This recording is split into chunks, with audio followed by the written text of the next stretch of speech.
In one of the biggest surprises of today's Summer Game Fest presentation, we learned that Prince of Persia isn't dead.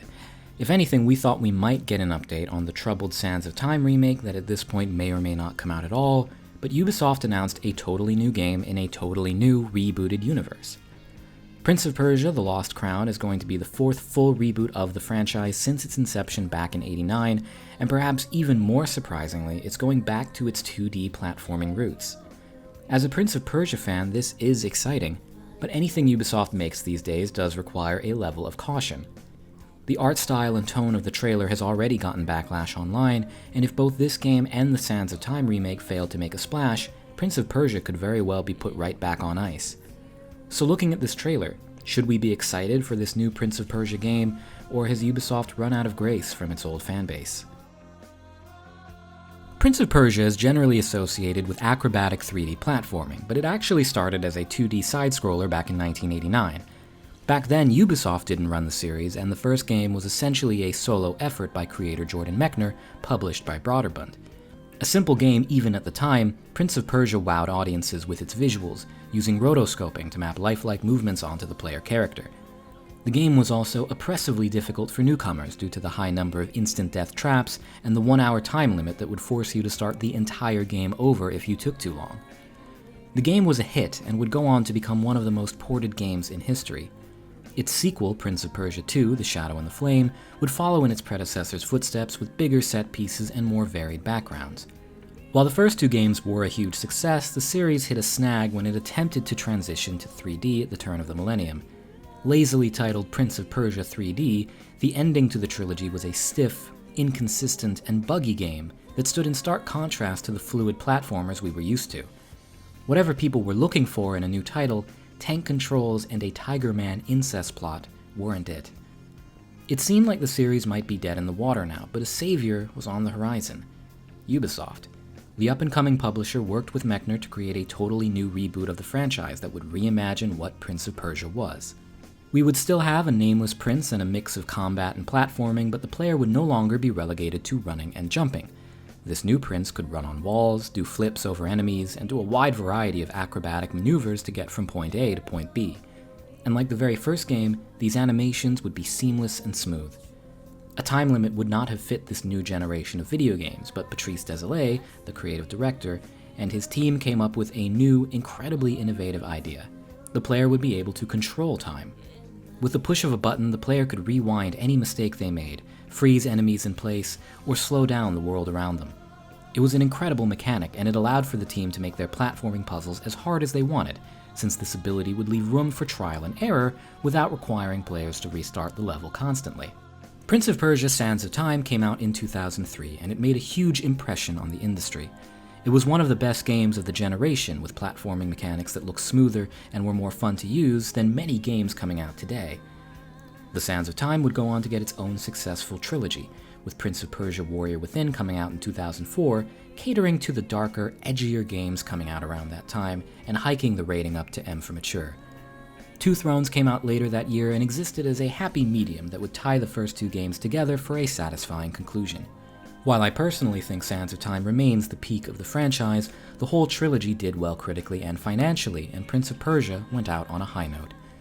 But Ubisoft was ready to reboot the series yet again. Within a year, Désilets was given the reins on the next Prince of Persia game, Prince of Persia: Assassins. This new game would see you play as the bodyguard of the prince, not the prince himself, and it would add new open world and stealth mechanics. Famously, this would actually go on to become its own IP, Assassin's Creed.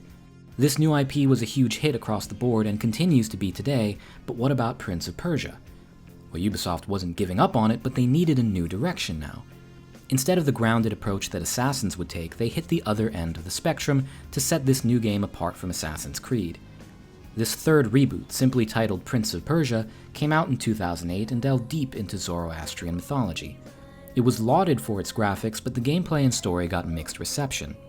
Instead of a prince, you played as a nomad, and the open world design was gorgeous but decidedly empty outside of 1,000 collectible light balls. This reboot wouldn't get a sequel despite its cliffhanger ending, with the franchise instead returning to the Sands of Time trilogy for one last game set between the first two entries. Prince of Persia: The Forgotten Sands was fun enough, but it primarily existed as a tie-in for the uniformly terrible Sands of Time movie that came out the same year. And to this point, that's the entire history of Prince of Persia. We got a couple remakes of the original games over the years, and that third reboot I talked about did get a 2D DS spin-off that came out with it, but for the most part, the series has been underground for 13 years. Assassin's Creed has all but taken over Prince of Persia's spot in the lineup, and it became one of the many IPs Ubisoft has left in storage. Fans had hope in 2020 when it was announced that Sands of Time would get a remake, but when the trailer showcased graphics that looked a decade too late to be acceptable on modern consoles, this game went dark as well. And as of May 2023, 3 years after its announcement, it remains in its conception stage according to devs.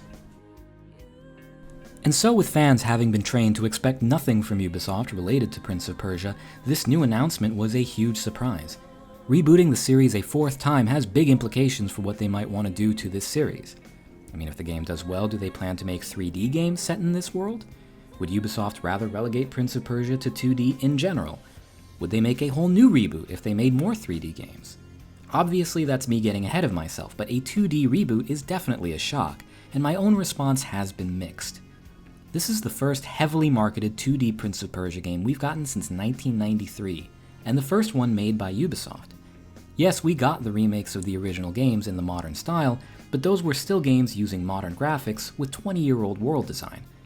2D platforming looks completely different than it did in the 90s, and from the looks of things, Ubisoft intends to modernize. We see the protagonist traversing puzzles that have a lot of verticality and would fit right in with Hollow Knight or Metroid Dread, with big, scary-looking traps that are very much within Prince of Persia's brand. We also get a brief look at our main character doing a wall run, which gives me some feelings of nostalgia on its own, because I miss the horizontal wall run. As far as traversal goes, one big question is in my mind. Is this a Metroidvania? IGN says it is, but I'd like more information before I start calling it that myself. But that said, a promotional blurb for the game does say, inspired by the Metroidvania structure, Prince of Persia: The Lost Crown lets players explore a handcrafted world at their pace. It does seem that there will be special powers that allow you to progress further into the world that the game puts you in. Honestly, I am very down for a Metroidvania Prince of Persia. As good as the originals were, they are still dated, and an open structure like this could be just the boost that 2D Prince of Persia would need. The promotional material specifically mentions time powers, so I'm excited to see the extent to which we see those in the new game. They also mention different amulets with different abilities that you can buy from shopkeepers, confirming both an in-game economy and a level of build crafting. Interestingly, the trailer places a huge emphasis on combat. Even when Sands of Time came out and there were tons of enemies to fight, the combat always played second fiddle to the platforming. Later games would hone in on the combat more, but I'd still say that the series has primarily been a platformer. We see the main character dual-wielding swords to pull off a variety of different combat abilities. The game seems to be making him very mobile in the air, and we see him performing mid-air combos throughout the trailer. We also get a glimpse of these time powers where he performs a lunging strike, then gets pulled back to a previous position. There do seem to be inclinations of a parry system as well, but I'd have to see more to be sure. Boss fights are front and center throughout, and so far they do look fairly interesting. Big set-piece bosses sometimes do grace Prince of Persia games, and if they can do it well, I would by no means be opposed to them becoming a prominent part of the game. Also notice I don't call this character the Prince, because he is in fact not the Prince of Persia. We are going all the way back to the original concept for Prince of Persia assassins here. We instead play as Sargon, one of the Immortals, an elite group of Persian warriors who is tasked with saving the kidnapped prince. He may not be the prince himself, but his basic design is clearly inspired by the Sands of Time outfit. Now looking at the aesthetic choices this game makes, that is where the criticism is coming in. The characters look more like superheroes than anything else, and while Prince of Persia was never grounded in realism, this does take it a step further than what we've had in the past.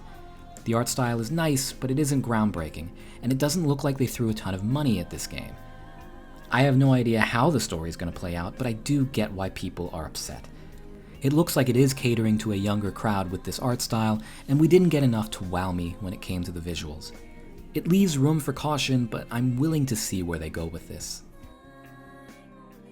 So overall, I haven't seen enough to say this looks good, but I am legitimately excited.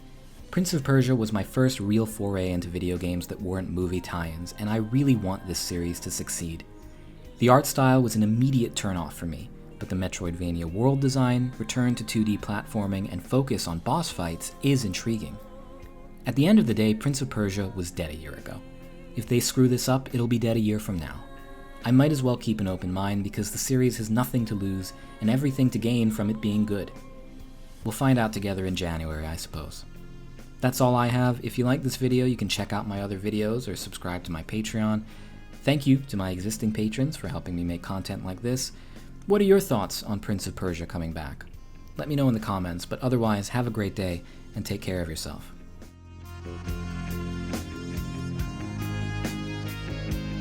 Don't worry. It is coming out on Amazon Luna.